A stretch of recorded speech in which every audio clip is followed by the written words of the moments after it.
Hello Bray, balik lagi di Singkat Cerita. Pada video kali ini kita pastinya akan kembali bahas sebuah film pemersatu bangsa. Film yang akan bikin kalian membayangkan yang seger-seger, hihi. Walaupun gak ada gunanya, tapi seenggaknya ini bisa bikin kita semua seneng. Film ini nantinya akan menceritakan kehidupan para wanita muda yang terbuaikan oleh harta setelah mereka jadi pelayan para om-om tua.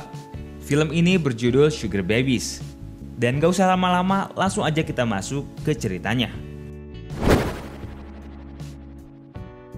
Kisah akan diawali dengan ditunjukkannya seorang gadis muda yang baru aja tiba di asrama kampus bersama kedua orang tuanya yang terlihat begitu sayang kepadanya. Dan gadis ini bernama Katie. Katie merupakan seorang mahasiswa baru di kampus ini. Makanya di sini terlihat kalau Katie masih polos dan lugu gemes gitu. Nah, setelah semua barang Katie dibereskan, maka kedua orang tuanya pun pamit untuk pulang. Di sini mereka minta Katie untuk menjaga dirinya dengan baik. Dan tak lama kemudian diperlihatkanlah Katie yang sedang membeli buku di perpustakaan. Tentu sebagai orang yang punya mimpi tinggi, Katie pun harus rajin baca. Namun sayang, ternyata harga buku yang ingin dibelinya itu sangatlah mahal. Maka terpaksa di sini Katie harus ngutang buku dulu seharga 7 juta rupiah. Dan setelah ngisi formulir, Katie pun mulai berkenalan dengan si penjaga toko yang bernama Sean. Sementara itu di tempat lain terlihat 3 gadis muda yang manis ini sedang bercanda gurau. Dan ketika dilihat lebih dekat, ternyata para gadis ini sedang mencari om-om untuk mendanai uang kuliah mereka. Di sini ada Tessa, Rahel, dan Sasha. Mereka ini diceritakan merupakan gadis paling terkenal di kampus. Singkat cerita, pada esok hari kelas pertama pun dimulai. Di sini dapat dilihat bahwa Katie merupakan gadis paling cerdas sekaligus lugu yang ada di kelas itu.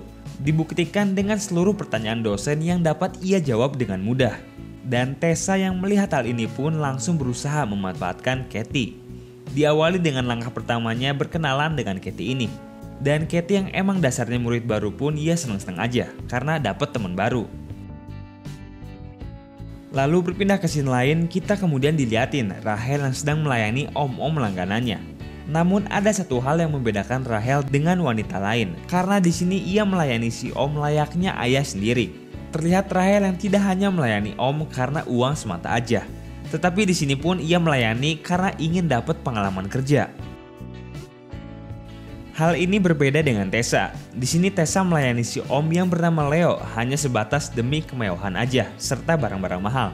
Karena emang terlihat hidup Tessa ini yang begitu glamor. Padahal di sini Leo udah berusaha ngasih tahu untuk jangan terlalu boros. Tapi dengan sedikit godaan maut, akhirnya si Leo pun kembali memperbolehkan Tessa untuk jajan sepuasnya. Singkat cerita, pada sore hari terlihat Katie yang berkunjung ke apartemen Tessa. Ditunjukkan bagaimana Katie ini begitu terkejut sekaligus sedikit norak dengan kemewahan yang ada di sana. Dan karena Tessa ini tahu kalau Katie adalah gadis polos, maka ia pun mencoba untuk mengajaknya pergi ke pesta pada malam hari. Tentu Katie yang benar-benar polos pun mau-mau aja.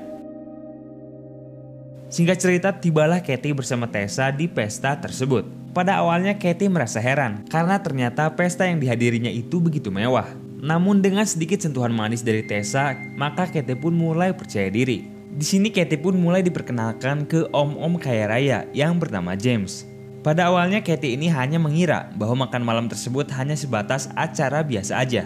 Tapi lambat laun ada yang aneh. Karena di sini terlihat Tessa dan Leo yang saling bermesraan. Ini artinya Katie pun harus bermesraan juga dengan James. Pada awalnya tentu Katie merasa risih. Tapi karena James ini bersikap begitu lembut dan sopan, Katie pun akhirnya luluh juga. Dan setelah mereka pulang pun tanpa diduga langsung terjadi adegan adu mulut. Padahal baru aja mulai. Asygar. Singkat cerita, pada esok harinya terlihat Katie yang kembali ingin membeli buku. Namun ketika ia akan bayar, betapa terkejutnya Katie ini. Karena ternyata semua hutang bukunya telah dibayar oleh seseorang. Dan ketika dicek, ternyata yang ngebayarin adalah James. Tentu Katie yang dasarnya lugu ini langsung mendatangi Tessa dan marah kepadanya. Karena ia merasa Tessa telah membocorkan informasi pribadinya ini. Lalu disinilah semuanya terungkap. Tessa mulai menjelaskan bahwa hubungan Katie dan James ini adalah sebuah bisnis yang dijalankan dengan mudah. Alias Tessa menawari Katie untuk menjual dirinya. Karena memang Tessa bersama temannya pun melakukan hal tersebut. Tapi lagi-lagi, Katie yang baik hati ini merasa bahwa hal tersebut merupakan dosa besar yang harus dihindari. Sementara itu di tempat lain terlihat Rachel yang sedang melayani om-om langganannya. Namun karena mereka ini lumayan suci, jadi si om ini cuma minta Rachel untuk membantunya dalam menganalisis proyek bisnisnya aja. Yang mana hal ini membuat Rachel begitu senang, karena emang itulah cita-citanya. Kembali ke Katie, pada esok harinya terlihat Katie yang sedang ngobrol bareng dosennya. Dan karena Katie ini merupakan gadis cerdas, maka dosennya pun menawarinya sebuah program magang bersama perusahaan ternama di Italia. Mendengar hal ini, dengan seketika Katie pun terlihat bahagia. Tapi ada satu hal yang kurang, karena ia ternyata membutuhkan uang sekitar 80 juta rupiah untuk tinggal di Italia. Dan hal ini membuat Katie harus kembali berpikir, karena ia pun sebenarnya tidak punya uang sebesar itu. Katie kemudian berusaha untuk menelepon orang tuanya. Tapi sayang, ternyata orang tuanya pun sedang miskin dan tidak punya uang. Dan dengan seketika ia pun teringat kepada James, om-om kaya raya yang bisa memberikan Katie segalanya. Lalu singkat cerita pada malam hari bertemulah Katie dengan James ini. Dan di sini dengan lugunya Katie langsung mengatakan bahwa ia butuh uang 80 juta rupiah untuk menjalankan program magangnya di Italia. Dan bagi James angka tersebut bukanlah sesuatu yang banyak. Ia pun dengan rela akan memberikan Katie uang tersebut, asalkan Katie bisa memberi apa yang James mau. Tahu lah ya apa yang dimau James. Hihi. Setelah menjalankan kontrak, maka adegan ranjang pun langsung terjadi. Dan dari titik inilah kehidupan Katie mulai berubah. Katie yang semula miskin dan gak punya apa-apa ini dengan seketika mempunyai barang-barang mewah. Tentunya ini semua hadiah dari James. Selain itu, Katie pun jadi mulai bergaul dengan Tessa bersama teman-temannya di sebuah restoran mewah. Ini semua tentunya Katie dapatkan dari hasil kerjanya melayani James. Hingga akhirnya Katie pun mengungkapkan bahwa ia suka ke James bukan karena sekedar uang aja, tapi karena ia pun emang cinta kepadanya. Dan mendengar hal ini James pun terlihat tersentuh dan bahagia. Sementara itu pada esok harinya terlihat suasana yang berbeda antara Tessa dan Leo. Di sini ditunjukkan mereka yang berdebat. Leo marah pada Tessa karena Tessa ini selalu menghabiskan kartu kreditnya hanya untuk foya-foya aja. Bahkan Tessa menghabiskan 15 juta hanya untuk sekali makan aja. Namun Tessa mengatakan bahwa uang sebanyak itu ia gunakan untuk mentraktir orang-orang penting. Karena emang cita-cita Tessa ini adalah seorang model, maka ia butuh semua hal tersebut. Namun tetap aja Leo ini masih kesal dengan Tessa yang selalu menghambur-hamburkan uangnya. Maka di sini pun Tessa mengancam bahwa ia akan pergi keluar kota dan meninggalkan Leo untuk selamanya. Mendengar hal ini Leo pun seakan gelisah dan takut kesepian.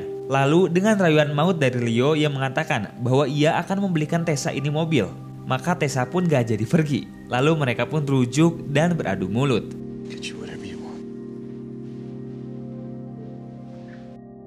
Setelah semua kenikmatan tersebut terjadi, maka 2 minggu pun berlalu. Dan di sini diceritakan bahwa ternyata Katie tiba-tiba ditinggalkan oleh James. Dirinya pun kemudian curhat ke Tessa. Dan Tessa ngasih tahu bahwa orang seperti James ini sangat suka untuk dimanja dan dikejar-kejar. Tessa menyarankan Katie untuk bertemu langsung dengan James dan memohon-mohon kepada James dengan rayuan manja. Maka malam hari pun tiba. Terlihat Katie yang sedang menunggu kedatangan James. Namun setelah ditunggu cukup lama, ternyata bukan James yang datang, melainkan temannya. Dan setelah Katie bertanya, ternyata James ini udah gak mau lagi sama Katie. Dan sebagai gantinya, sekarang Katie dioper ke om-om yang lain. Udah kayak barang aja ya. Tentu diberlakukan dengan tidak hormat seperti ini, Katie pun sangat sedih dan kecewa. Karena selama ini ia mengira bahwa dirinya dan James ini saling mencintai. Dan untuk mengobati rasa sedih tersebut, maka ia pun pulang ke rumah orang tuanya pada esok hari. Dan Katie yang udah punya uang dari hasil kerjanya melayani James ini akhirnya memberikan hadiah kepada orang tuanya. Hadiahnya yaitu berupa sebuah kursi mewah. Melihat hadiah ini tentu kedua orang tuanya pun begitu senang. Karena ayahnya Katie ini diceritakan udah tua dan butuh tempat istirahat. Namun ketika dilihat ternyata kursi tersebut berharga $1.500 atau sekitar 20 jutaan. Mengetahui hal ini orang tua Katie pun jadi cemas dan kecewa kepadanya. Karena mengira bahwa lagi miskin, Katie ini malah buang-buang uang buat barang seperti itu. Dan pertengkaran pun tidak bisa terhindarkan antara Katie bersama kedua orang tuanya. Hingga pada malam hari, akhirnya semua terungkap. ketika Ibu Katie tak sengaja melihat pesan dari om-om gadun di HP anaknya ini. Alias orang tua Katie sekarang tahu bahwa anaknya ini dapat uang dari hasil melayani om-om tua. Mengetahui hal ini dengan seketika kedua orang tua Katie pun jadi sedih karena telah merasa gagal dalam mendidik anaknya ini. Singkat cerita, pada esok harinya, karena pertengkaran dengan orang tuanya, Katie pun akhirnya memutuskan untuk kembali ke asrama kampus dan bertemu dengan Tessa. Tapi ketika baru tiba, Katie ini terkejut karena melihat Tessa yang sedang menangis dan terlihat khawatir. Lalu ketika ditanya, ternyata Tessa ini telah ditinggalkan oleh Leo, si gadun andalannya. Dan Leo meninggalkan hutang bank kepada Tessa sebesar 100 juta rupiah. Ini artinya kalau Tessa nggak mampu bayar, semua barang mewah bahkan rumah Tessa pun akan disita. Tentu Tessa yang semula hidup mewah ini dengan seketika berubah jadi stres. Sementara itu di tempat lain terlihat Rahel yang sedang memberikan layanan mautnya kepada si Om. Ini dikarenakan si Om telah memberi segalanya kepada Rahel. Dan sekarang waktunya Rahel untuk membalas semua itu. Dengan jogetan manja dan rayuan maut, keduanya pun lalu bersiap-siap. Tapi ketika mau mulai, si Om ini tiba-tiba kena serangan jantung, alias mati di tempat. Tentu Rahel ini jadi panik bukan main. Karena baru mau digoyang, tiba-tiba si Om udah jadi jenazah.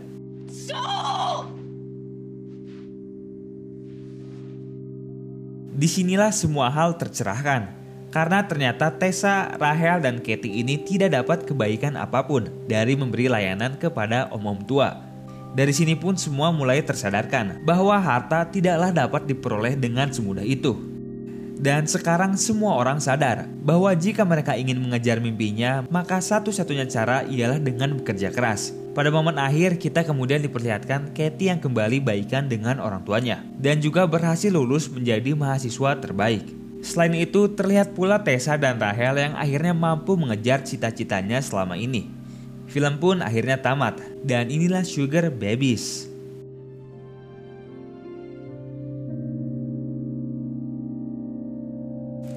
Nah, gimana nih filmnya?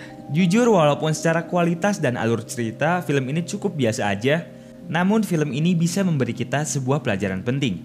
Bahwa kalau jadi laki-laki harus punya uang, biar bisa sewa cewek-cewek gemes. Enggak. Intinya film ini mengajari kita bahwa di balik uang yang mudah pasti ada sesuatu yang buruk di belakangnya. Dan film ini pun mengajari kita untuk selalu bersyukur terhadap sesuatu. Nah, kalau menurut kalian sendiri gimana nih? Tulis di kolom komentar. Dan seperti biasa, terima kasih buat kalian yang udah nonton. Semoga video ini sedikitnya bisa menghibur. Kita jumpa di lain waktu. Dadah!